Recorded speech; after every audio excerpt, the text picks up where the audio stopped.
Seeing none, I'll recognize Vermilion-Lloydminster. Thank you, Madam Speaker. I rise today to join in the debate on Government Motion 17. From the outset, I want to thank the Associate Minister of Health for providing this opportunity. On April 6th, some 8 weeks ago, I asked if we were going to have a debate in the chamber, and I didn't get an answer at the time. But here now, in the dying days of this spring session, we are given that opportunity, and I would like to thank her for that. Yesterday, I urged the minister to table the draft regulations and allow us to debate those in the House, and she's done that as well. And again, it would be wrong for me to not acknowledge that and to thank her for it.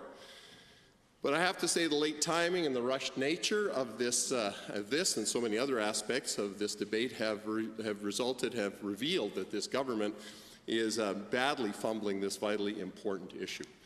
And it's not like you didn't know it had to be dealt with. It's not like this come up with some sort of surprise. Ever since the Carter decision in February 2015, it's been clear that the provinces would be responsible for the regulatory framework that would establish the parameters for physician-assisted dying. That's been on our agenda since that time. In British Columbia, shortly after the Carter decision, they established an all-party committee to develop the regulations on this issue. Because it is complex. It's a complex medical, legal, ethical issue. And so, while I'm grateful for the opportunity to debate this issue, I have to say that I'm very frustrated that it's happening in such a rushed and disorganized manner. Madam Speaker, I've really been thinking about making this speech since 2012. Shortly after I was elected in 2012 was the first mention in this chamber about physician-assisted death, physician-assisted suicide. I knew there would come a day where I would have an opportunity to speak on this, and I have strongly held opinions on this. And there are hundreds of questions that need answers, but I'm going to focus on 4. First, what has been the experience in other jurisdictions? Second, what provisions are in place to protect vulnerable Albertans? Third, what does this do for palliative care? And fourth, what about the effects on medical professionals? So now, it's called now medical assistance in dying. It seems that we've had a progressive shift in the euphemisms to describe this. It used to be called euthanasia, then it was called mercy killing, then it was called physician-assisted suicide, and then, up until recently, physician-assisted death. The Carter decision has set Canada on a path that other jurisdictions have already traveled, namely Oregon in 1997, Holland in 2002, and Washington State in 2007. In every case, the decision to take this first step on this slippery slope was made with the noblest of intentions, the relief of unrelenting and unremitting suffering for patients for whom a cure was not possible. And as a veterinarian, Madam Speaker, I understand the desire to provide that relief. And in all cases, the intent was that, as the member for Calgary-Elbow has indicated, that this would be rare, and that there would be rigid safeguards, and that vulnerable populations would be fully protected. But that hasn't been how it's worked out in real life. In Oregon, since 2005, the number of deaths by assisted suicide has doubled, and lethal prescriptions have increased by 76%.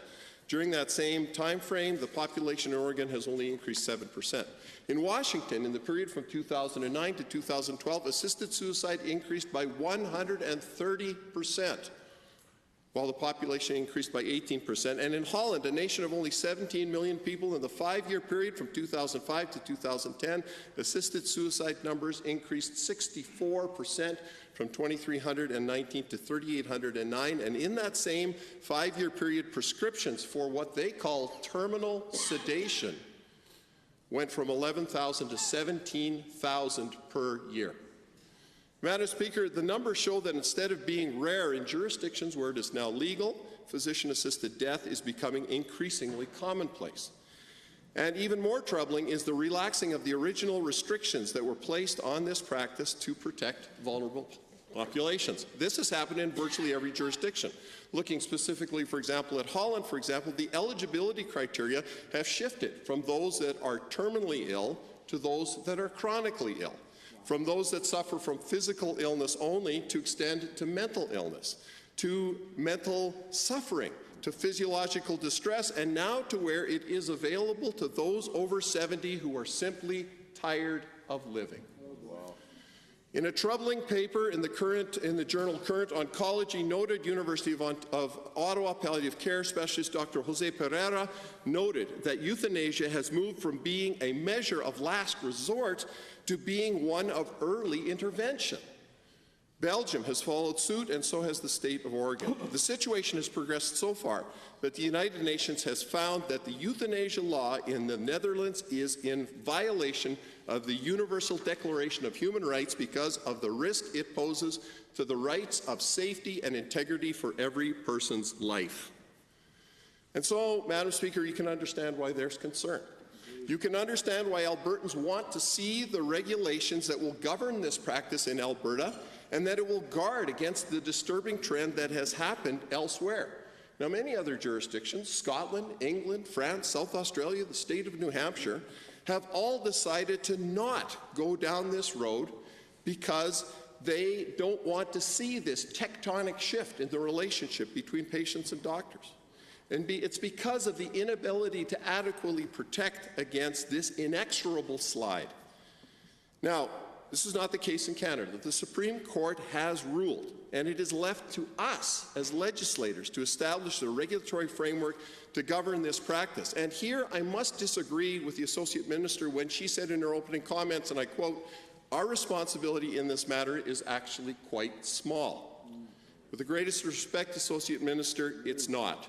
It's not small at all. In fact, a number of Canadian senators who started debating Bill C-14 today, some of whom have served in public life for decades, have stated that this will be the most important issue that they have ever debated in their career as public representatives. Agreed. Mr. Speaker, I agree with that.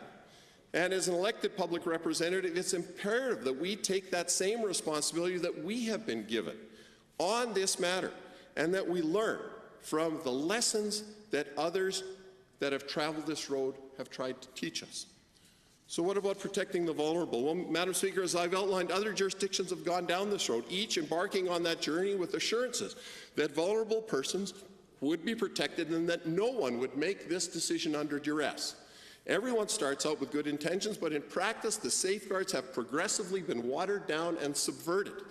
In our order in council that we were given yesterday under Clause 2.1c, it requires 2 independent witnesses to sign and date the request for medical assistance in dying.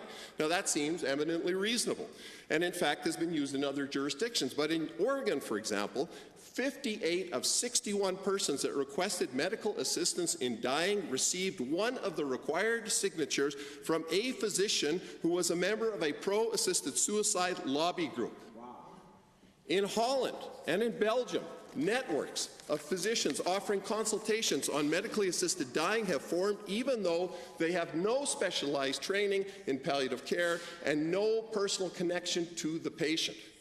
The proposed regulations, as we're debating them today, do nothing to prevent this situation.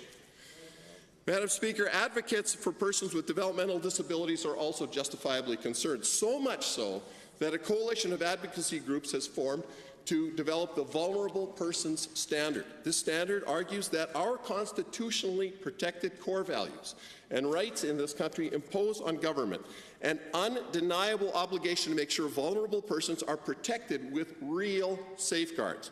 Suffice it to say that the Vulnerable Persons Secretariat will be watching the Senate and every provincial legislature, including ours, in an attempt to protect those in our society who rely on us, on those of us in authority whose job it is to protect the most vulnerable. Agreed. Third, what about palliative care?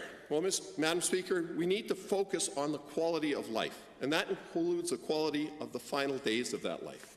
Palliative care needs to be improved, made more accessible, and we need to have those critical conversations about end-of-life care available, and we need to have that care available throughout the province. But recent statistics reveal that most Canadians do not receive palliative care as their life's journey reaches its inevitable conclusion.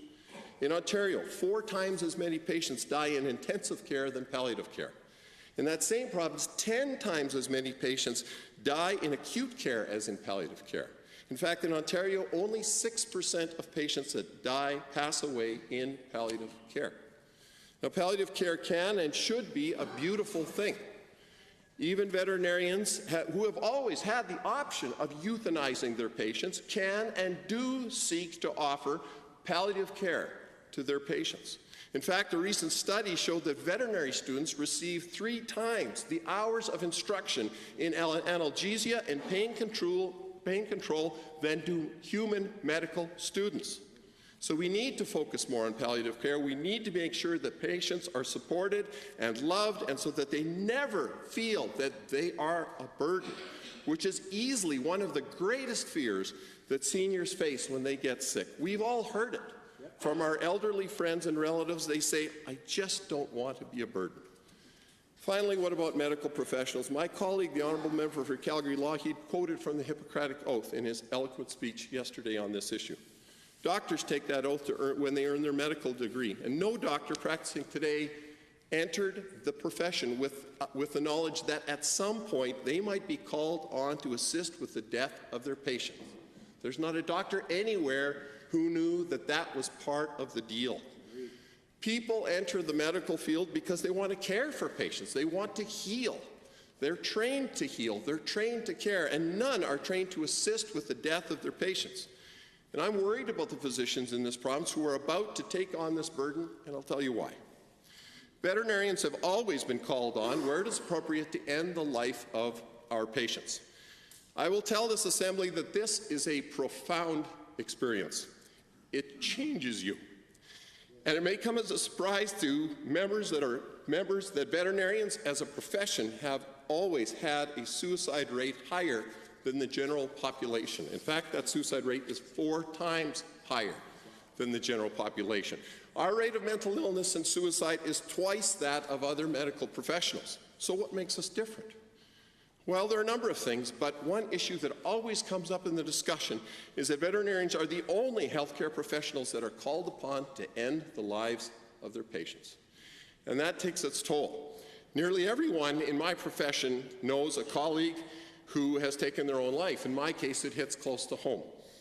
The veterinarian who hired me, a fresh-faced, newly minted 22-year-old city kid to work in an 80% rural large animal practice some 33 years ago, committed suicide in 2002. I gave the eulogy at his funeral. And there is something that is so very profound about the toll that it takes on ending the life of your patient. I don't think anyone in this room can really understand that, and there's no way that I can describe it adequately. But I guess I can tell you that my wife, who's also a veterinarian, could always tell on the days that I had performed a euthanasia, because she would see and she'd say, you had one today, didn't you? So I know many people who've told me that they didn't want to become a veterinarian because they couldn't bring themselves to euthanizing a patient, and whether directly or indirectly prescribing the death of a patient will have an effect on our physicians.